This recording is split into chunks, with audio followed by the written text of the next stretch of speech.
ओम माहिती अभिवस्त्रा स्नानस्य वेदेन सुदगा पूयमानाः महात्मा बसवेश्वर महाराज की जय। नमस्कार, आपण पाहत आहात लोकसंवाद न्यूज नेटवर्क। आज बिलोली येथे दत्त मंदिर परिसरातील प्रयागराज राजराजेश्वर महादेव मंदिर शेजारी जगज्योती महात्मा बसवेश्वर महाराज यांची जयंती मोठ्या उत्साहात साजरी करण्यात आली।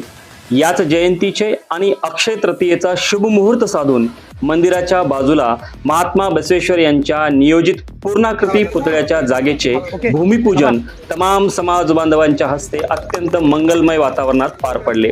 या सोहळ्याला बिलोलीचे नगराध्यक्ष संतोष कुलकर्णी, उपनगराध्यक्ष अनुप अंकुशकर, गटनेते नागनाथ तुमोड, नगरसेवक नितीन देसाई यांच्यासह नगरसेवक, नगरसेविका प्रतिनिधी आणि बिलोली व परिसरातील प्रतिष्ठित नागरिक मोठ्या संख्येने उपस्थित होते। सामाजिक क्रांतीचे जनक महात्मा बसवेश्वर यांच्या जयघोषाने आज संपूर्ण परिसर दुमदुमून गेला होता। व्हिडिओ जर्नलिस्टसह लोकसंवाद